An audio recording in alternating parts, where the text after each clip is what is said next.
السلام علیکم friends, welcome to کتاب نگری یوٹیوب چینل کتابوں کی نگری میں خوش آمدید۔ میں ہوں آپ کی ہوسٹ اقراء یاسین اور آج میں آپ کے لیے لے کر آئی ہوں جنت زیب کے قلم سے تحریر کردہ ناول لافانی عشق کے ایپیسوڈ نمبر 5 کو لے کر۔ اس ایپیسوڈ کو سٹارٹ کرنے سے پہلے آپ کر لیجئے ہمارے چینل کو سبسکرائب، ویڈیو کو لائک اور کلک کر لیجئے بیل آئیکن کو۔ اب آتے ہیں ایپیسوڈ کی جانب۔ آپ نے میرے ہاسپٹل جانے کی وجہ دریافت کی تھی بابا جان؟ سلطان مینشن میں سبھی اس وقت ایک ساتھ رات کا کھانا کھا رہے تھے، تبھی ہاتھ اپنا کھانا کھاتے ہوئے تعمیر صاحب سے بولا، جو اس کی بات پر کھانا چھوڑ کر اس کی طرف دیکھنے لگے، جبکہ باقی سب کی حصیں تیز ہوئیں کہ وہ کیا کہنے والا ہے۔ بالکل برخوردار، تمہاری وہ وجہ جاننے کا متمنی ہوں، میں اب بھی ہوں۔ تعمیر سلطان نے بھی اسی کی طرح جواب دیا۔ ڈاکٹر عائرہ کے بارے میں تو بہت اچھے سے جانتے ہیں آپ سب، اور میرے خیال میں جس بات سے آپ سب لاعلم تھے وہ فرید آپ سب کو بتا چکا ہے۔ دونوں کونیاں ٹیبل پر رکھ کر وہ تھوڑا آگے کو جھکتے ہوئے سب کی طرف دیکھ کر سوال کرنے لگے، جس پر سبھی اس کے براہ راست سوال پر گھبرائے۔ مطلب کہ وہ جانتا تھا کہ وہ سب اس کی جاسوسی کروا رہے ہیں، اور یہی بات ان سب کے گلے خشک کرنے کے لیے کافی تھی۔ جب جانتے ہو کہ ہم سب لاعلم نہیں ہیں تو پھر بات گھمانے کے بجائے مدعے پر آؤ، تاکہ معلوم تو ہو موصوف آخر چاہتے کیا ہیں۔ اب کی بار تعمیر صاحب نے صاف طنز کیا، جب وہ جانتا تھا تو بات گھما کیوں رہا تھا؟ 1-2 دن تک ڈاکٹر عائرہ کے گھر جا کر آپ ان کے والدین سے میرے رشتے کی بات کریں۔ میں ڈاکٹر عائرہ سے شادی کرنا چاہتا ہوں، بے لچک لہجے میں بولی گئی۔ اس کی بات پر ذوحان کو غوطہ لگا تھا، جبکہ اس کے ساتھ ساتھ باقی سب شوق ہوئے تھے۔ 1 منٹ بھائی، اگر آپ کو ڈاکٹر عائرہ سے شادی ہی کرنی تھی تو پہلے آپ نے انہیں انکار کیوں کیا؟ پانی کا پورا گلاس حلق میں انڈیلنے کے بعد ذوحان نے آخرکار دل میں چلتا سوال کر ہی ڈالا، کیونکہ یہ بات تو سبھی کو پریشان کر رہی تھی کہ اس نے انکار کیوں کیا، اور اب جب کر ہی دیا تھا تو خود شادی کس خوشی میں کرنا چاہتا ہے؟ تم ابھی اتنے بھی بڑے نہیں ہوئے ذوحان سلطان کہ ہاتھ سلطان تمہیں جواب دے ہوں۔ ذوحان کو اپنے سوال کا کرارا جواب ملا، جو کہ وہ دوبارہ کچھ پوچھنے کی ہمت ہی نہ کر پایا۔ ہاتھ سلطان ذوحان سلطان کو نہ صحیح، لیکن تعمیر سلطان کو تو جواب دے ہے، اور تعمیر سلطان بھی یہی جاننا چاہتا ہے کہ اب اس بات کا کیا مطلب ہے۔ کیا وہ بچی راضی ہے یا اس پر بھی اسی طرح اپنا فیصلہ مسلط کر رہے ہو؟ آپ سب کے لیے اتنا جاننا ہی کافی ہے کہ وہ راضی ہیں۔ باقی رہی بات جواب کی، تو یہ معاملہ میرے اور ان کے درمیان ہے، اس لیے سوائے ان کے میں آپ سب میں سے کسی کو بھی اس سوال کا جواب دے نہیں ہوں۔ اپنی اصلی انداز میں ان سب کو لاجواب کر کے وہ وہاں رکا نہیں، بلکہ اٹھ کر جا چکا تھا، اور پیچھے تعمیر سلطان اس کے دو ٹوک انداز پر دل محسوس کر رہ گئے۔ یا اللہ، کاش شادی کے بعد عائرہ بھابھی بھی بھائی کو اس طرح سولی پر لٹکا کر رکھیں جیسے یہ ہم سب کو لٹکا کر رکھتے ہیں۔ آمین ثم آمین۔ دونوں ہاتھ ہوا میں بلند کر کے دعا کرتے ہوئے ذوحان نے دل سے آمین کہا، جبکہ اس کے ساتھ ساتھ سبھی نے اپنے اپنے دلوں میں آمین ضرور کہا تھا۔ ہاتھ کی بات کے مطابق تعمیر سلطان، ارشان، دعا اور فیضان کے ساتھ دوسرے دن ہی فاروق صاحب کے سامنے موجود ہوئے اور ان سے عائرہ کا ہاتھ کے لیے مانگا، جس پر فاروق صاحب نے بھی بنا دیری کیے انہیں عائرہ کی رضامندی نوازتے ہوئے رشتہ پکا کر دیا۔ جب سبھی لوگ رضامند تھے تو تعمیر سلطان نے بھی دیری کرنے کی بجائے فاروق صاحب اور آسیہ بیگم سے مشورہ کر کے اسی ماہ کے آخری ہفتے میں دونوں بچوں کی شادی کی ڈیٹ فکس کر دی۔ تعمیر سلطان چونکہ ہاتھ کے ساتھ ساتھ ارمان کی بھی شادی کرنا چاہتے تھے، اس لیے زیادہ دیر کرنا مناسب نہ سمجھا، اور یہ خبر جب عائرہ تک پہنچی کہ اس کی شادی کی ڈیٹ اسی مہینے کی طے کی گئی ہے تو ایک بار سب کی اتنی جلدی پر وہ حیران ضرور ہوئی، لیکن پھر آسیہ بیگم کے سمجھانے پر کہ نیک کام میں دیری نہیں کرنی چاہیے وہ خاموش ہو گئی۔ اس کے برعکس ہاتھ کو جب اسی ماہ کی ڈیٹ فکس ہونے کا معلوم ہوا تو وہ حیران نہیں بلکہ نامحسوس طریقے سے خوش تھا۔ اس کی خوشی چہرے سے تو واضح نہیں تھی، لیکن ذوحان کے مطابق اس کے دل میں ہر گزرتے دن کے ساتھ لڈو ضرور پھوٹ رہے ہوں گے۔ سارے کام ختم کرنے کے بعد وہ کمرے میں آئی تو سامنے اسے بیڈ پر اپنے موبائل میں مصروف پایا۔ اس کی مصروفیت کا خیال کر کے وہ خاموشی کے ساتھ الماری سے اپنے کپڑے نکال کر واش روم میں فریش ہونے چلی گئی، کیونکہ آج اس نے سارے گھر کی صفائی کروائی تھی، جس کی وجہ سے اب اس کے کپڑے میلے ہو گئے تھے۔ تقریباً 10 منٹ بعد وہ فریش ہو کر آئی تو اب ارشان کو موبائل کے بجائے لیٹے ہوئے پایا۔ ٹاول کو ٹاول سٹینڈ پر رکھ کر اس نے بال کمر پر کھلے چھوڑ دیے اور ہاتھوں پر لوشن لگانے کے بعد اس کے ساتھ ہی بیڈ پر اپنی جانب آ کر بیٹھ گئی۔ سب ٹھیک ہے؟ اس کی جانب دیکھ کر سوال کیا گیا۔ کیوں پوچھ رہی ہیں؟ جواب کی بجائے الٹا سوال آیا۔ آپ اتنے خاموش ہیں نا، اس لیے۔ شکر ہے آپ کے پاس اتنا وقت تو ہے کہ آپ کو میری خاموشی محسوس ہوئی۔ نگاہیں اس کے چہرے پر ٹکائے اس کی مصروفیت پر ٹانٹ کیا گیا۔ ایسے کیوں بول رہے ہیں؟ مجھ سے کوئی غلطی ہو گئی ہے کیا؟ اگر آپ کو یاد ہو تو آج صبح جانے سے پہلے میں نے آپ سے کہا تھا کہ واپسی پر ہم ایک ساتھ شاپنگ پر جائیں گے، لیکن دیکھیں آپ بھول گئی اور سارا دن کاموں میں مصروف رہیں، اور اب رات کے 12 بجے کمرے میں آ کر مجھ سے اپنی غلطی پوچھ رہی ہیں۔ صبح کی بات اسے یاد کرواتے ہوئے ارشان بولا تو اس کے لہجے میں ناراضگی کا عنصر صاف تھا۔ سوری۔ بنا کسی بحث کے اس نے سر جھکا کر فوراً اپنی غلطی مانتے ہوئے معافی مانگی۔ اس کی اتنی سادگی پر نہ چاہتے ہوئے بھی ارشان کو ہنسی آ گئی۔ مطلب کوئی اتنا سادہ اور معصوم کیسے ہو سکتا ہے جتنی وہ تھی؟ وہ کبھی اس سے کوئی بحث نہیں کرتی تھی، بلکہ خاموشی سے اس کی ہر بات مان لیا کرتی تھی۔ اس کی اسی سادہ دلی پر ارشان ہر بار قائل ہوئے بغیر نہیں رہ پاتا تھا۔ دعا؟ جی؟ ہر بار اس کے منہ سے اپنا نام سن کر دعا کی دھڑکنیں تیز ہو جاتی تھیں۔ آئی وانٹ ٹو کس یو۔ اس کی اچانک فرمائش پر دعا نے حیرت سے اس کی طرف دیکھا، لیکن آج اس کی نگاہوں میں الگ ہی تاثر تھا، جس پر وہ جلد ہی نگاہیں جھکا گئی۔ جواب دیں۔ عجیب تھا، وہ کس کرنے سے پہلے اسے پوچھ رہا تھا، جیسے وہ فوراً بول دے گی کہ جی ارشان کر لیں۔ اب اس بات کا وہ اسے کیا جواب دیتی؟ اگر کوئی بولڈ قسم کی لڑکی ہوتی تو فوراً ہاں کر دیتی، لیکن وہ بولڈ ہی تو نہیں تھی، وہ سادہ سی تھی جو اس کے منہ سے اپنا نام سن کر اپنی دھڑکنوں کو سنبھال نہیں پاتی تھی۔ تو بھلا اس کی غربت میں اس کا کیا حال ہوتا؟ اگر آپ نہیں چاہتی تو کوئی بات نہیں، آپ کو اتنا گھبرانے کی کوئی ضرورت نہیں ہے۔ گھبراہٹ کے مارے اسے اپنے ہاتھوں کو مسلنے پر ارشان نے اس کی پریشانی دور کی اور بازو آنکھوں پر رکھ کر لیٹ گیا۔ ایسی کوئی بات نہیں۔ اسے لگا وہ ناراض ہو گیا، اسی لیے فوراً بولی۔ اس کے بولنے پر ارشان نے بازو ہٹایا اور بغور اس کے چہرے کو دیکھا، جہاں گھبراہٹ کے ساتھ شرم اور حیا کی سرخی بھی پھیلی ہوئی تھی۔ اس کی شرم و حیا کو سمجھتے ہوئے وہ مسکرا دیا۔ اب سمجھ آئی تھی کہ وہ خاموش کیوں ہیں۔ اگر آپ اسی طرح گھبراتی اور شرماتی رہیں گی تو ہمارے بچے اس دنیا میں کیسے آئیں گے؟ اٹھ کر بیڈ سے ٹیک لگا کر بیٹھتے ہوئے اس نے ایک دم دعا کو کمر سے پکڑ کر قریب کیا اور نہایت پرشوق لہجے میں اس کے کان میں سرگوشی کی، اور دعا تو اس کی یوں اچانک قریب کھینچنے اور بے باک بات پر سر سے لے کر پیر کے ناخن تک سرخ ہو پڑی۔ وہ شخص اتنا بے باک ہو سکتا تھا، اسے تو پتہ ہی نہیں تھا۔ اس کا یہ بے باک لہجہ آج پہلی بار دعا نے دیکھا تھا اور جان کر ماری شرم کے وہ مرنے کو تیار ہوئی تھی۔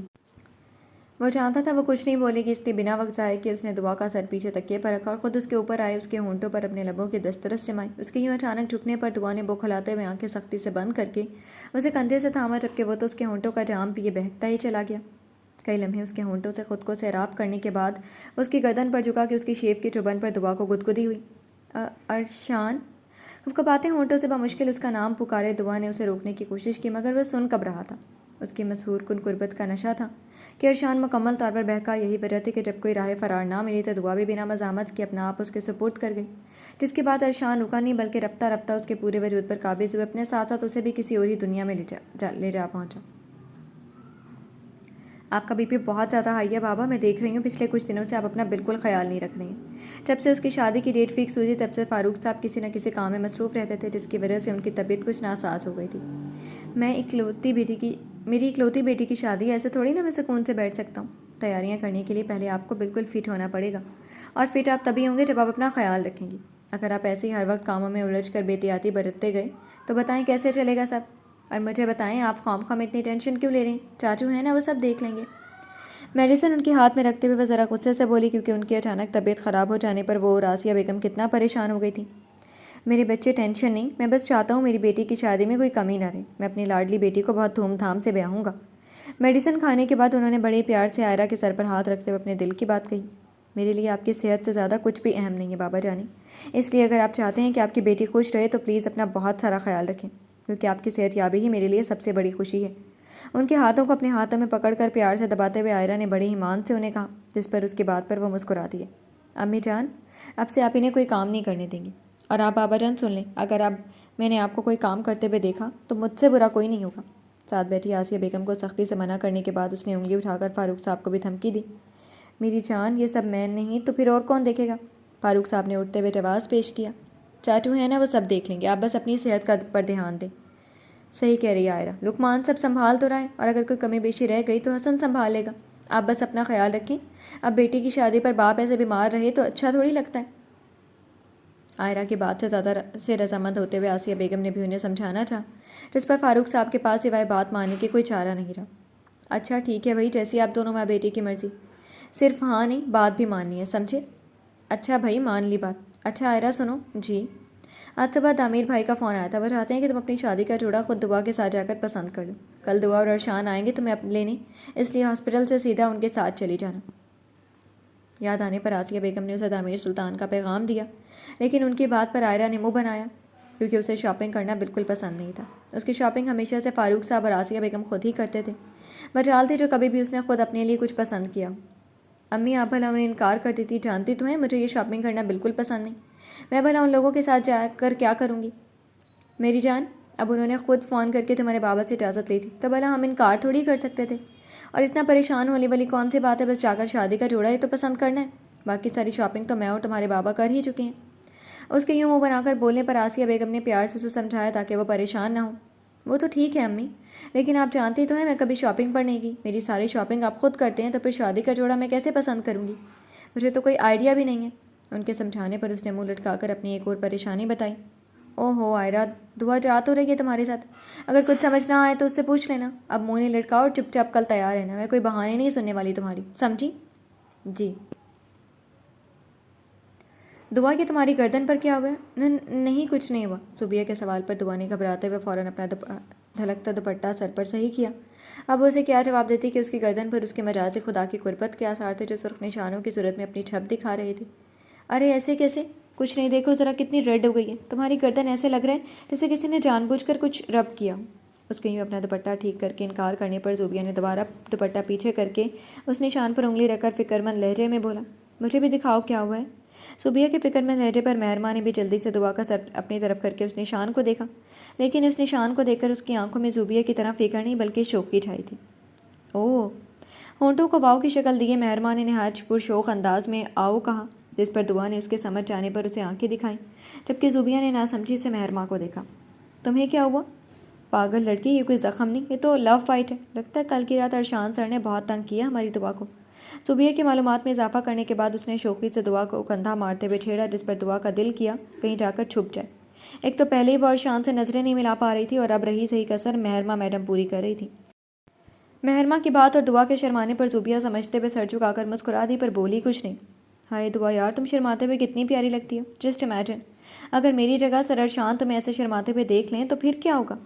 مہرماں، شرم سے سرخ ہوئے دعا نے اسے آنکھیں دکھاتے ہوئے خاموش رہنے کا کہا، لیکن اس کی آنکھیں دکھانے کا مہرماں نوید پر رتی برابر اثر نہیں ہوا۔ مجھے آنکھیں دکھانے سے بہتر ہے دعا میڈم اب اپنے مجاز خدا کے محبت بھرے تحفے چھپا کر رکھیں۔ بس کرو مہرماں، کیوں تنگ کر رہی ہے اسے؟ زوبیہ کے ٹوکنے پر مہرماں ابھی کوئی جواب دیتی کہ ارشان کلاس کے اندر داخل ہوا، جس پر وہ بعد میں دعا کی کلاس لگانے کا سوچ کر چپ ہو گئی، جبکہ دعا نے ارشان کی آمد پر سر اٹھانے کی غلطی بالکل نہیں کی تھی۔ زوبی دیکھو تو یار، آج تو سر بہت زیادہ خوش لگ رہی ہیں۔ محروم؟ ہاں، اچھا اب نہیں بولتی۔ آئرہ بھابھی، کچھ پسند آیا آپ کو؟ وہ جو انگلی دانتوں میں دبائے کشمکش میں اپنے سامنے اتنے سارے برائڈل ڈریسز کو دیکھ رہی تھی، دعا کے پوچھنے پر لاچار سا منہ بنا گئی۔ بالکل نہیں دعا، مجھے تو اتنی سی بھی سمجھ نہیں آ رہی کہ کون سا پسند کروں اور کون سا نہیں۔ انگلی سے اشارہ کرتے ہوئے اس نے پریشانی سے منہ بنا کر دعا کو جواب دیا، جس پر دعا اس کے انداز پر ہنس دی۔ اس میں اتنا پریشان ہونے والی کون سی بات ہے؟ آپ کو جو بھی سب سے اچھا لگتا ہے وہ پسند کر لیں۔ پسند ہی تو مین مسئلہ ہے دعا، یہ سبھی ایک جیسی لگ رہے ہیں۔ امی سے بولا بھی تھا کہ مجھے سمجھ نہیں آئے گی، اب کیا کروں؟ اچھا چلیں، آپ اتنے پریشان نہیں ہوں، بلکہ ایک کام کریں، کوئی سے بھی 3-4 ڈریسز ٹرائی کر کے دیکھ لیں، جو سب سے زیادہ اچھا لگے گا وہ خرید لیجیے گا۔ ہلکی سے مسکان کے ساتھ دعا نے اسے اس کی پریشانی کا حل بتایا۔ رائٹ، آئی تھنک یہ اچھا رہے گا۔ دعا، آپ دیکھیں میں ذرا ان کی بات سن لوں۔ ہاں جاؤ۔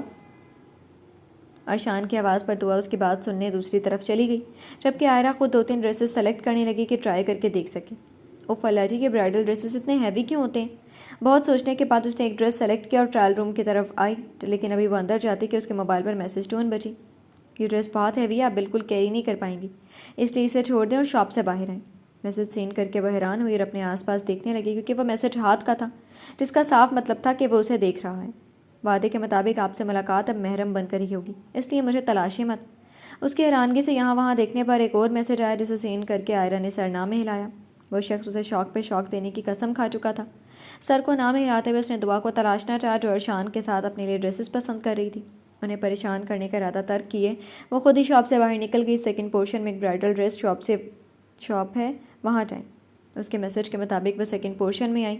جب بائیں جانب 2 منٹ چلنے کے بعد اسے ایک برائڈل ڈریس شاپ نظر آئی اور وہ اس کا گلاس ڈور دھکیل کر شاپ کے اندر داخل ہوئی۔ گڈ ایوننگ میڈم، آپ کا آرڈر ریڈی ہے، یہ لیں۔ وہ ابھی شاپ کے اندر آئی تھی کہ سیلز گرل نے ایک بڑا سا بیگ اس کے حوالے کیا، جس میں شاید اس کا برائڈل ڈریس موجود تھا۔ تھینک یو، اس کی پیمنٹ؟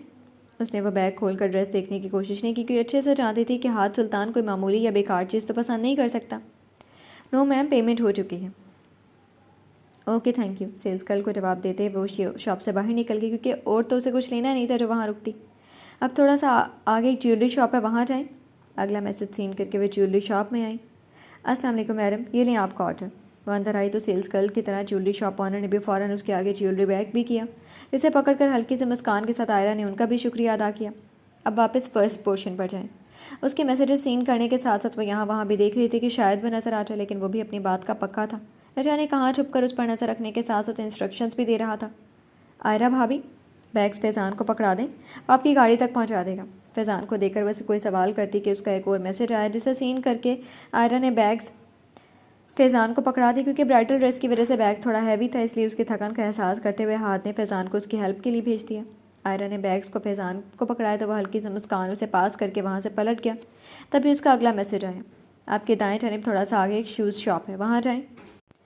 اگر سب کچھ آپ پہلے ہی خرید چکے تھے تو بتا دیتے، خواہ خواہ مجھے یہاں آنا پڑا۔ اس کے میسیجز کا یہ پہلا جواب تھا جو عائرہ نے غصے سے اسے دیا۔ اگر بتا دیتا تو آپ کو دیکھ کیسے پاتا؟ چھپ کر نظر رکھنا کہاں سے سیکھا ہے آپ نے؟ آپ سے۔ اس بار بھی جواب فوراً حاضر تھا کہ اس کے فوراً جواب پر عائرہ سر جھٹک کر جوتوں والی شاپ کی طرف آئی، جہاں آتی وہاں کھڑے سیلز بوائے نے بھی ان دونوں کی طرف ایک بیگ اس کے حوالے کیا، جس پر عائرہ نے اس کا بھی شکریہ ادا کیا اور باہر نکل گئی۔ اب پیچھے مڑے اور 6 قدم چل کر آگے آئیں۔ میم آپ کا جوس؟ اس کے اگلے حکم کے مطابق وہ 6 قدم چل کر آگے آئی، پر وہاں کوئی اور شاپ کے بجائے کینٹین تھی، جس کے اندر جاتے ایک لڑکے نے اس کے سامنے جوس کا گلاس کیا، جسے عائرہ نے الجھتے ہوئے پکڑا۔ Thank you. اب یہ جوس کا گلاس بھی گھر لے کر جاؤں کیا؟ اسے بالکل سمجھ نہیں آئی تھی کہ اس نے جوس کا گلاس کیوں آرڈر کیا، اس لیے چڑھتے ہوئے میسیج ٹائپ کر کے سینڈ کیا۔ بالکل نہیں، اتنا زیادہ چل کر تھک گئی ہوں گی، اس لیے بیٹھ کر پی لیں۔ اب کی بار اس کے جواب پر عائرہ چڑی نہیں بلکہ مسکرا دیتی۔ ایسے مسکرائیں مت، کیونکہ میں بالکل نہیں چاہتا آپ کی مسکراہٹ میرے علاوہ کوئی اور دیکھے۔ عائرہ بھابی شاپنگ ہو گئی آپ کی؟ ابھی وہ کوئی جواب دیتی کہ دعا نے آ کر پوچھنے پر اس کے موبائل آف کر کے بیگ میں رکھ دیا۔ ہاں ہو گئی، تم بتاؤ، تم نے اپنی شاپنگ کر لی؟ میں نے کہا ساری شاپنگ تو ارشان نے خود کر لی، مجھے تو بس وہ اپنے ساتھ گھمانے کے لیے لائے تھے۔ مسکراتے ہوئے دعا نے اسے جواب دیا، جس پر عائرہ دل میں سوچ کر رہ گئی کہ اس کی ساری شاپنگ بھی تو ہاتھ نہیں کی تھی، وہ بس ہر شاپ پر جا کر اپنا پارسل ریسیو کر رہی تھی۔ اچھا چھوڑیں یہ، اگر آپ کچھ اور نہیں لینا تو چلیں، ارشان گاڑی میں ہمارا انتظار کر رہے ہیں۔ ہاں چلو چلیں۔ کیسی رہی پیا سنگ پہلی شاپنگ؟ وہ اور ارشان تھوڑی دیر پہلے ہی شاپنگ کر کے گھر آئے تھے۔ آتے ہی ارشان تو فریش ہونے کے لیے کمرے میں چلا گیا تھا، جبکہ دعا فی الحال ڈرائنگ روم میں ہی بیٹھی تھی۔ تبھی ذوحان وہاں آتے ہوئے شوخی سے بولا تھا۔ دعا نے اسے کوئی جواب نہیں دیا تھا، بلکہ صرف مسکرا دی۔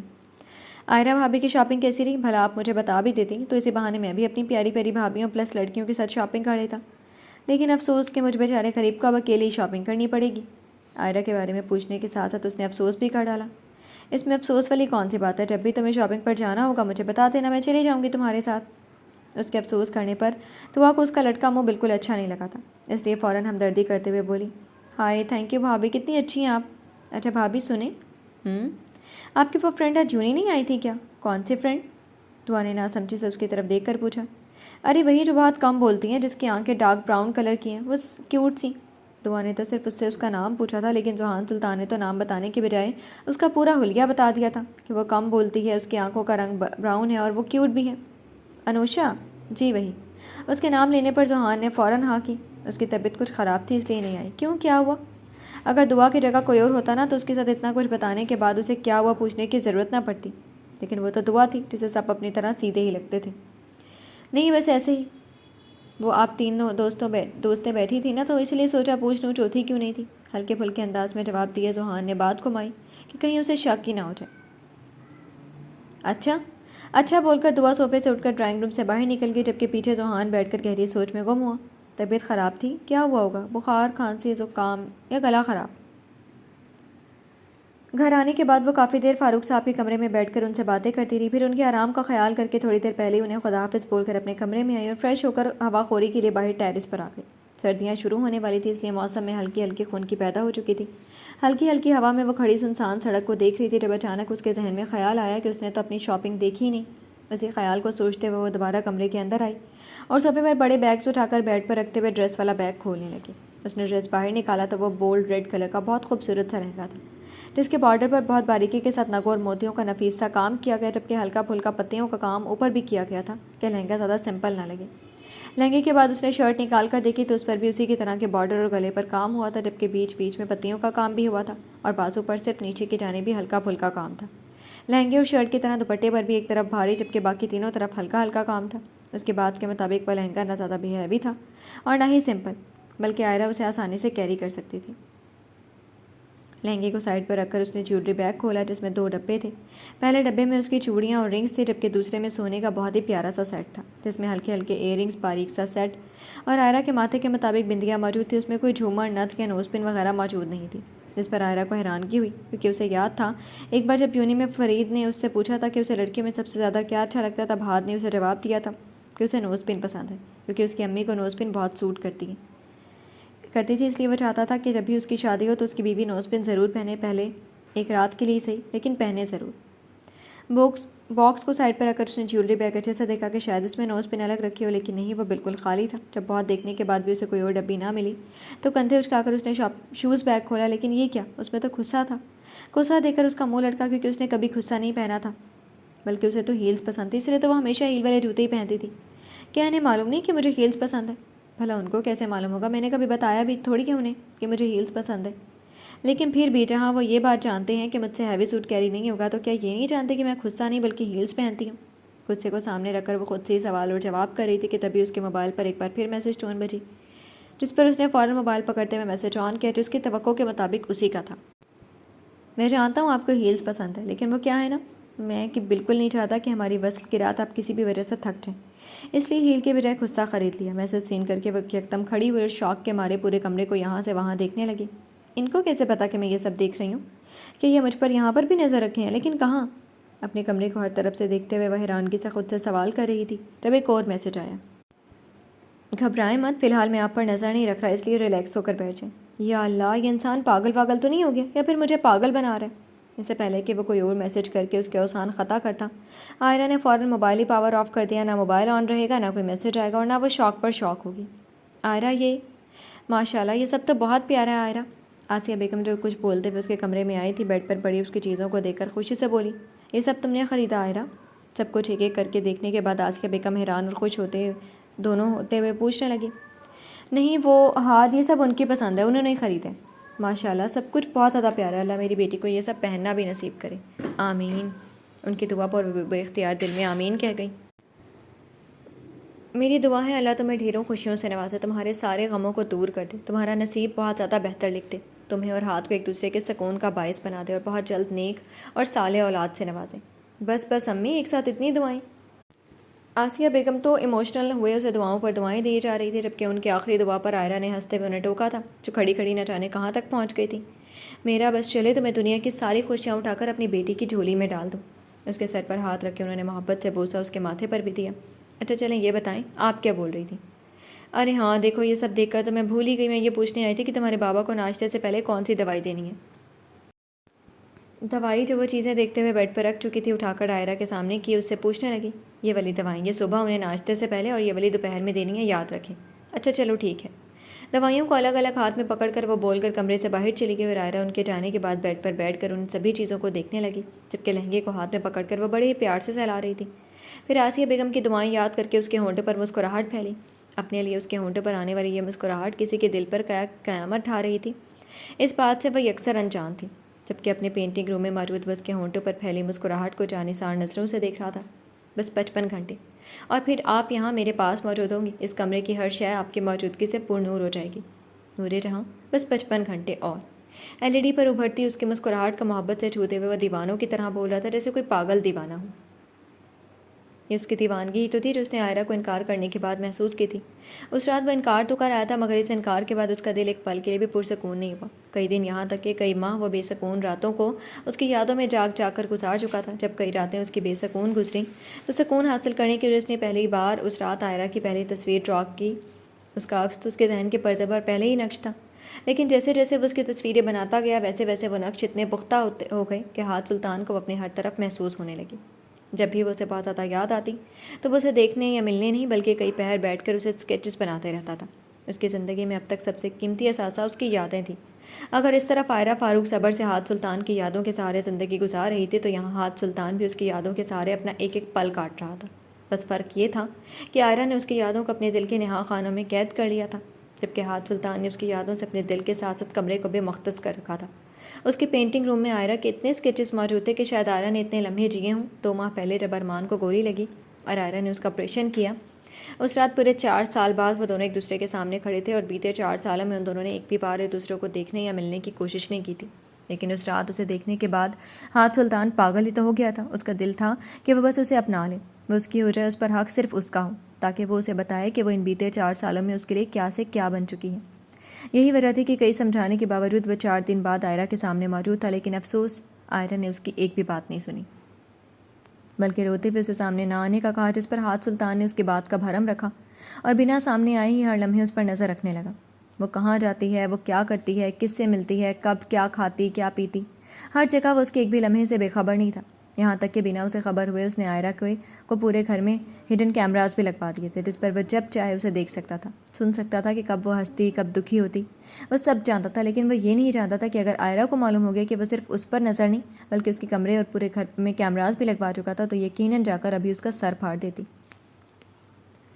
جی تو فرینڈز، کیسی لگی آپ کو آج کے ایپیسوڈ؟ کمنٹ سیکشن میں ضرور بتائیے گا۔ پھر حاضر ہوں گے ناول کے نیکسٹ ایپیسوڈ کے ساتھ، تب تک کے لیے اجازت دیجیے۔ شکریہ، اللہ حافظ۔